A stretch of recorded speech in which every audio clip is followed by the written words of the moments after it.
La CNACIM, Chambre nationale des agents commerciaux en immobilier, vous parle sur Radio Imo.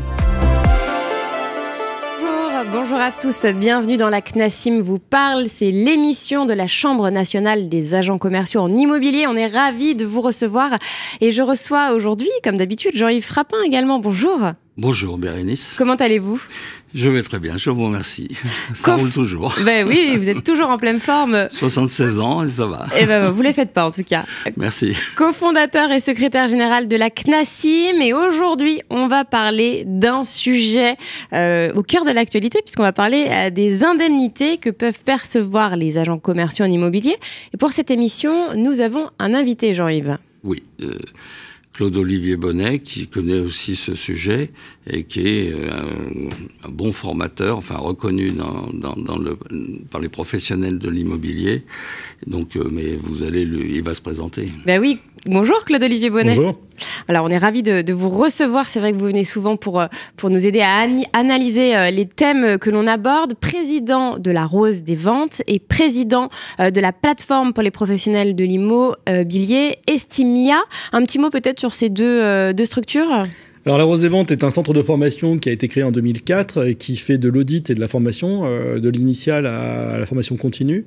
Et Estimia est à la base un moteur d'estimation, nouvelle génération, par l'intelligence artificielle, mais aussi un générateur de leads, de documents pour pouvoir engager les parties pour une vente immobilière. Alors aujourd'hui, nous allons donc parler des indemnités pour les agents commerciaux en immobilier. Déjà, est-ce que les agents commerciaux en immobilier peuvent percevoir des indemnités, Jean-Yves ? Eh bien, comme toute personne qui subit un préjudice, il peut, en fonction de la hauteur de ce préjudice, réclamer une indemnité devant les juges. Donc que ce soit le juge du tribunal de commerce ou le juge tribunal judiciaire. En plus, pour les agents commerciaux de l'immobilier, c'est une directive européenne qui date de décembre 1986, qui a été transcrite dans la loi du 25 juin 1991 et maintenant qui est inclus dans le Code du commerce. C'est l'article L134-12 du Code du commerce qui dit en cas de rupture de contrat à l'initiative d'un mandant, l'agent commercial a droit à une indemnité pour le préjudice subi. Alors, l'article 134-13 dit que même les ayants droit à la suite d'un décès d'un agent, notamment, il y en a eu il y a 15 jours, un agent commercial du côté de Perpignan a été assassiné par une personne, les ayants droit ont droit à l'indemnité pour la rupture du contrat. Bon, et ça, c'est d'ordre public, dans le Code du commerce. Ce qu'on voit le plus souvent, c'est que une mésentente entre l'agent commercial et l'agent immobilier, et l'agent immobilier, hop, lui coupe tout de suite les accès au logiciel, lui interdit de continuer à travailler, etc. Et ça, c'est une faute de la part de l'agent immobilier, car il ne met plus en mesure son agent commercial d'effectuer son activité. Donc ça, c'est une rupture franche du contrat. C'est aussi une perte de chance de réaliser, par exemple, un mandat. Et c'est ça qui est indemnisé, on va dire, dans le contexte que tu évoques. Voilà. D'accord. Et donc, cette personne n'a pas respecté le délai de préavis, donc qui est aussi dans la loi et qui est d'ordre public. 1 mois pour la première année d'activité, 2 mois pour la deuxième année d'activité, 3 mois pour la troisième et les années suivantes d'activité. Et donc, cette période-là doit être d'indemnité, pour le préavis, doit être payée en fonction des commissions qu'il a perçues sur les 2 ou les 3, en moyenne sur les 2 ou 3 dernières années. Bon, il y a ce type d'indemnité. La deuxième indemnité, c'est l'indemnité que je dis précédemment, l'indemnité de rupture de contrat. Donc là, évidemment, la jurisprudence pour les agents commerciaux un petit peu généralistes, ce que j'appelle, c'est-à-dire des gens qui voient régulièrement, tous les mois, le client qui lui passe des commandes, etc., dans le domaine de l'agroalimentaire, dans l'industrie, dans les choses comme ça. Là, il y a une jurisprudence qui existe depuis plus de 50 ans et qui, grâce à des grands avocats, Jean-Marie Leloup, Alain Cateny, etc., ont obtenu cette jurisprudence constante, ces 2 années de commission basées sur la moyenne des 3 dernières années. Bon. Et il s'est avéré, c'est pour cette raison que je parle des indemnités, c'est que il s'est avéré que certains tribunaux de commerce ou judiciaire allouent maintenant à des agents commerciaux en immobilier, allouent cette indemnité de 2 années de commission basée sur la moyenne des 3 dernières années. Alors, c'est un petit peu grave dans le sens que un mandat de vente, c'est pas du récurrent. Une fois que c'est passé devant le notaire, le client, il est perdu. Avant de le retrouver, ça fera peut-être éventuellement plusieurs années. Donc, on peut pas jouer là-dessus sur des affaires qui sont récurrentes et c'est difficile de calculer sur... Par contre, ce que l'agent commercial en immobilier peut réclamer, c'est une indemnité pour le développement de la notoriété de son mandant qu'il a effectué sur un secteur géographique très précis ou auprès d'un groupe de personnes défini. C'est des investissements éventuellement en temps et en argent qu'il a engagés pour développer justement cette activité au nom et pour le compte de l'agent immobilier et la perte de rémunération qu'il pouvait attendre de son activité. Oui, ou qu'il arrivait en fait à générer. Voilà. Ou qu'il arrivait à générer. Donc ça, c'est l'article 9 du Code civil qui dit que tous les préjudices demandés, les préjudices suivis doivent être justifiés. Voilà. Mais cependant, là, ces derniers jugements qui viennent d'être lus, pour l'instant, c'est pas rendu en cours d'appel, mais ça peut devenir peut-être une certaine jurisprudence aussi. Disons à prendre avec des pincettes. Bon. Voilà les principales indemnités, c'est-à-dire le non-respect du préavis, l'indemnité de rupture de contrat, sachant que l'agent commercial peut donner sa démission. Mais là, du coup, il n'y a pas de... peut percevoir une indemnité si l'objet de la démission vient de la faute de son mandant. Oui. Vous comprenez ? Parce qu'il y a des choses qui sont beaucoup plus sournoises. Le premier exemple que je mettais, c'était la position franche et nette de la rupture de contrat. Mais c'est le non-paiement de commission. Le non-paiement de commission, c'est une faute grave de l'agent immobilier qui met fin au contrat. Commercial à partir, bien oui, sûr. puisqu'il n'a plus les moyens pour pouvoir continuer son activité. Donc, c'est une faute grave. Enfin, c'est une faute de l'agent immobilier qui sera certainement considérée par les tribunaux comme étant une faute grave, avec toutes les conséquences. Des redevances mensuelles sur lesquelles il y a des prélèvements. Et qu'il peut bloquer peut-être, mais malgré tout, ça le met en difficulté. D'un côté, il paye, et de l'autre côté, il n'est pas rémunéré. Exactement. Et ce que je vois aussi, c'est que dernièrement, il y a eu plusieurs cas là-dessus, c'est que l'agent immobilier a investi dans une villa, dans une maison, dans un bien quelconque, etc.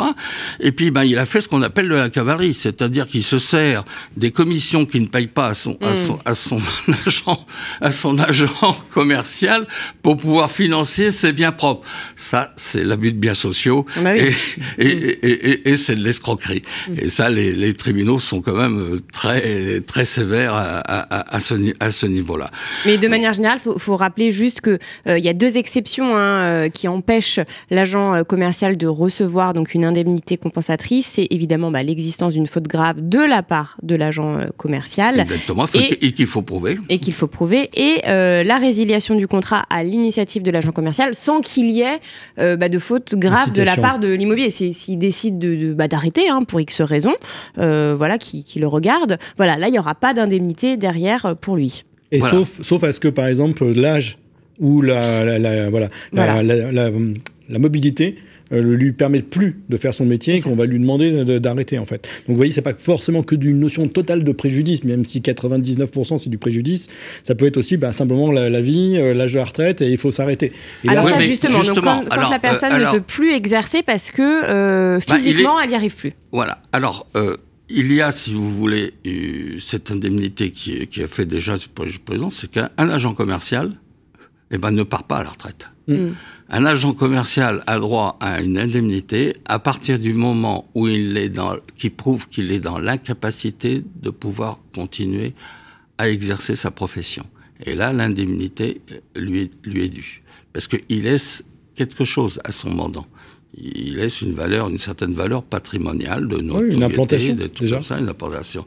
Donc là, l'agent commercial, à partir du moment où il a, comme moi, 76 ans et qu'il est incapable de pouvoir continuer à effectuer son activité, ce qui n'est pas mon cas, mais, mais il a, en fonction d'un certificat médical, bien sûr, qui peut être, bien sûr, contesté par l'agent immobilier, par une autre expertise médicale, peut percevoir une indemnité.